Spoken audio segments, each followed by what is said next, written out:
Volevamo sapere a che punto siamo di questo percorso progettuale, soprattutto anche a livello Bene, oggi alimentare. penso che sia stato il momento culminante di questa realtà, perché noi abbiamo fatto già delle prove nelle location, quindi in Slovenia, in provincia di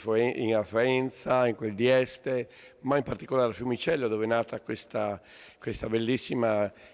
realtà. Abbiamo constatato, ma toccato con mano proprio, che abbiamo raggiunto quello che inizialmente chi ha pensato questo bellissimo progetto doveva esserci. Quindi siamo orgogliosi di averlo fatto, sappiamo che c'è un grande lavoro adesso, quello proprio di stare vicino ai bambini, perché i bambini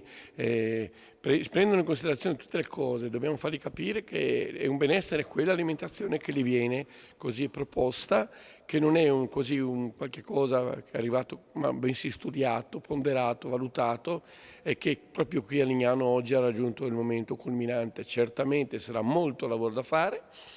Io come professionista sono a disposizione, ma penso che anche tutto lo staff di questo ne è conoscente, perché questo è il fine che noi dobbiamo dare, questi segnali a queste mamme in particolare, che attraverso i bambini capiscono che l'alimentazione degli ultimi 20 anni è completamente da cambiare in molti casi.